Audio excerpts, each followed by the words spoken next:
अमित शहांसोबतच्या भेटीमध्ये राज ठाकरेंकडून मुंबईमधल्या 2 जागांची मागणी, शहांकडून मात्र एकाच जागेची ऑफर।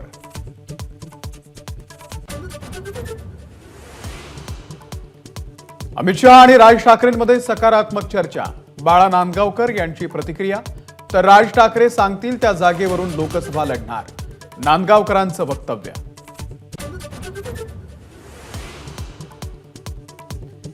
महायुतीमध्ये दाखल झाल्यास मनसेनं इंजिन चिन्हावरती न लढता 3 पक्षांपैकी एका पक्षाच्या चिन्हावर लढावं, 0 आवर कार्यक्रमामध्ये दीपक केसरकर यांचं वक्तव्य।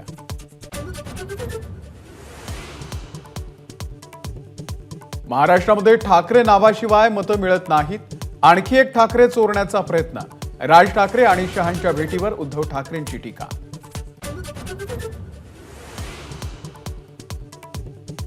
उद्धव ठाकरे आज बुलढाणा जिल्ह्याच्या दौऱ्यावर, दुपारी जिजाऊ जन्मस्थळाला भेट देऊन जनसंवाद मेळावा घेणार।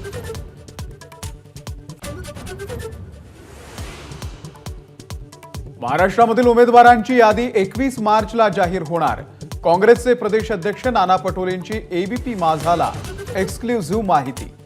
सांगली भिवंडी काँग्रेसच लढणार, पटोलेंचा निर्धार।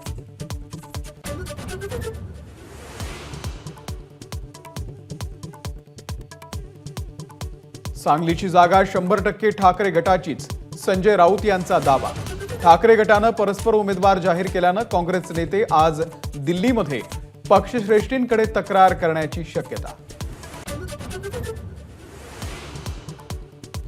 ठाणे महानगरपालिका आयुक्त अभिजित बांगर यांची मुंबई महानगरपालिका अतिरिक्त आयुक्तपदी नियुक्ती।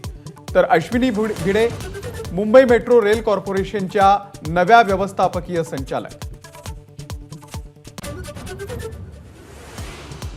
लोकसभा निवडणुकांमुळे यूपीएससीची प्रिलिम्स परीक्षा पुढे ढकलली, 26 मेच्या ऐवजी 16 जूनला परीक्षा होणार।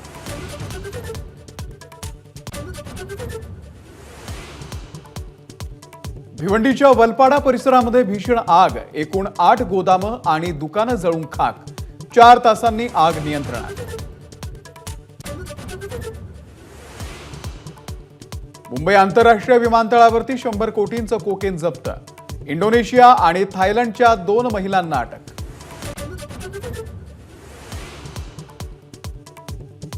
पूर्व विदर्भामध्ये भंडारा, वर्धा, नागपूर, गोंदिया, चंद्रपूरमध्ये अवकाळी पाऊस, गारपीट, गहू पिकासह भाजीपाल्याचं नुकसान।